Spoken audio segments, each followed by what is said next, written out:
আজি আমাৰ দক্ষিণ শালমৰা মানকাছৰ জিলাৰ আৰক্ষী অধীক্ষক শ্ৰী হৰেন তকবী সাহেবৰ এটা ইফতাৰ পাৰ্টি দিছিলে।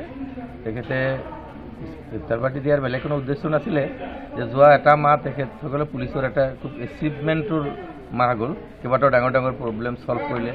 আমাৰ এছ পি মহোদয় বিৰাট সুখী আৰু আমাৰ সাংবাদিকসকলক বিশেষকৈ মাতিছিল যে সাংবাদিকসকলৰ সহায় সহযোগিতা তেখেতৰ দৰকাৰ আছে আৰু সহায় সহযোগিতা পায়ো আছিলে।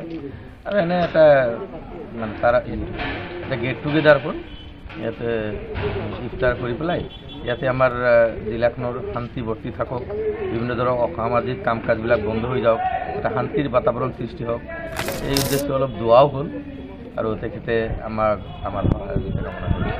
একেলগে বহি ইফতাৰ কৰিলোঁ, ভাল লাগিল। আপুনি চাই আছে এম নিউজ, আপোনাৰ আপোন চেনেল।